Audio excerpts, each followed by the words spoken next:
Assalamualaikum warahmatullahi wabarakatuh. Waalaikumsalam warahmatullahi wabarakatuh. Kami dari SMP YPM 5 Gerejo Gresik, Jawa Timur akan menyampaikan tentang pengimbasan asesmen kompetensi minimal guru. Sebelumnya kami akan memperkenalkan teman-teman dari SMP YPM 5 Driorejo.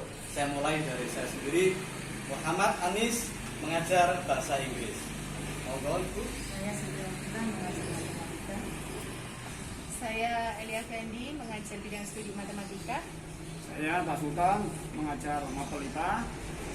Saya Nini Yulianti, mengajar mapel bahasa Indonesia. Saya Yogardi Pradana, mengajar mapel VJOK.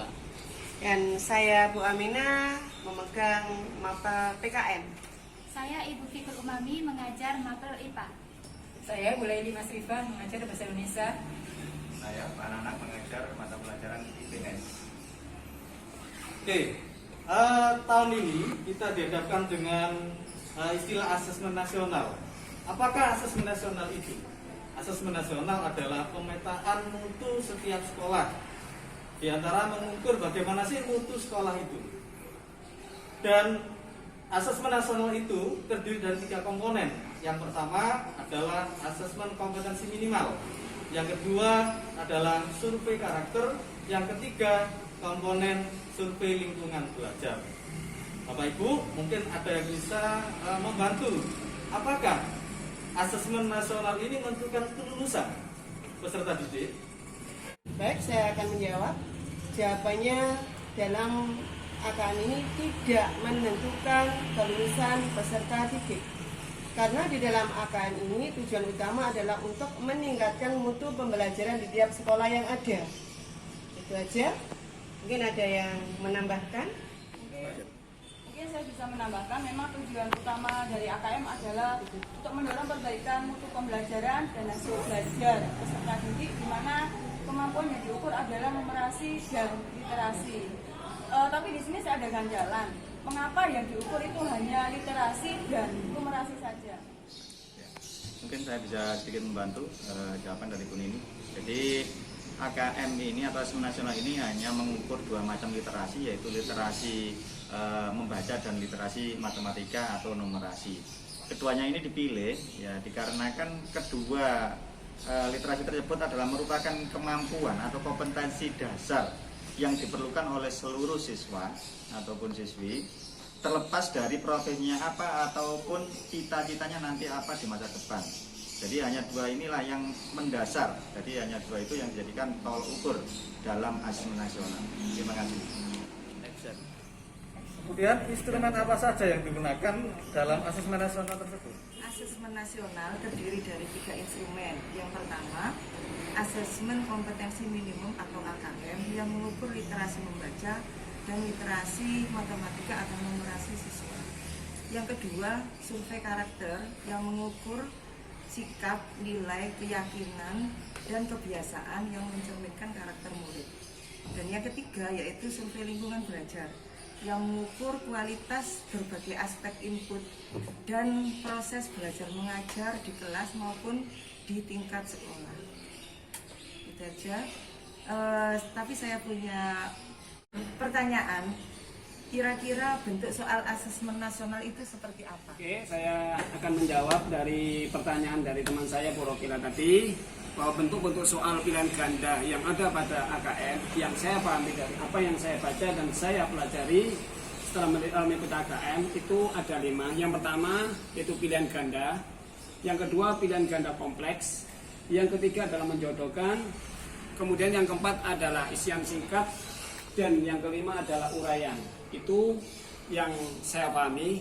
Mungkin dari rekan-rekan mungkin ada yang bisa menambahkan, monggo. Insya Allah sama.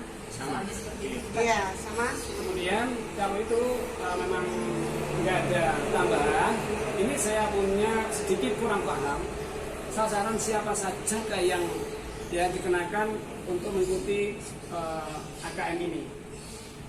Mungkin teman-teman bisa menjawab.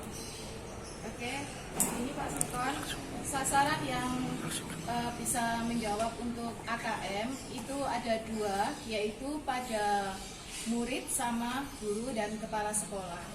untuk pada murid hanya dipilih secara acak. Jadi tidak semua siswa itu terlibat dalam AKM, ikuti AKM, yaitu diantaranya kelas 5, kelas 8, dan kelas 11. Terus untuk guru dan kepala sekolah itu hanya mengerjakan survei lingkungan belajar secara mandiri. Dan menjadi ganjalan buat saya, bagaimana sih cara teknis untuk pelaksanaannya AKM itu sendiri? Saya bagi sebenarnya Bu Eli. Oke. Di sini teknis pelaksanaan AKM dilaksanakan dengan berbasis komputer dan bersifat adaptif di sini. Kenapa berespon hampir sama dengan kayak UNAS kemarin, yaitu kita menggunakan komputer, terus yaitu pertanyaan disajikan tergantung pada kemampuan siswa tersebut. Tapi ada beberapa pertanyaan yang saya tanyakan di sini. Apa saja kategori kompetensi dari hasil AKM itu? Ada yang bisa jawab mungkin? Oke, saya mau menjawab pertanyaan Bu Laili. Jadi ada 4 kategori. Yang satu perlu intervensi khusus, murid hanya memiliki pengetahuan matematika. Yang kedua dasar, murid memiliki keterampilan dasar matematika. Yang ketiga cakap, jadi murid mampu mengaplikasikan pengetahuan matematika yang dimiliki. Yang keempat mahir, murid mampu bernalar untuk menyelesaikan masalah kompleks serta konsep matematika yang dimiliki. Nah, ini untuk selanjutnya saya mau tanya, apa tindak lanjut dari sekolah dengan AKM? Oke, saya akan menjawabnya. Diharapkan dari hasil AKM ini dapat dimanfaatkan oleh dua pihak. Yang pertama untuk satuan pendidikan. Dari satuan pendidikan diharapkan untuk manajemen sekolah dapat menyusun program-program sekolah yang positif. Kemudian untuk guru mapel dapat digunakan untuk menyusun strategi pembelajaran yang efektif sesuai dengan tingkat kompetensi siswa atau disebut sebagai teaching at the right level. Terima kasih teman-teman, Bapak Ibu guru semuanya yang sudah kita diskusikan tentang apa itu asesmen nasional. Jadi kesimpulannya bahwa asesmen nasional itu tidak menentukan kelulusan siswa, akan tetapi untuk mengukur mutu bagaimana sekolah tersebut. Kemudian ada 3 komponen yang ada di asesmen kompetensi asesmen nasional. Yang pertama AKM, yang kedua survei karakter, yang ketiga survei lingkungan belajar.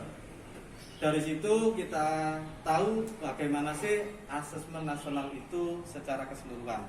Saya kira itu pembahasan tentang pengimbasan hasil AKM pada SMP YPM 5 Gereja Gresik, Jawa Timur. Terima kasih atas kerjasamanya. Assalamualaikum warahmatullahi wabarakatuh.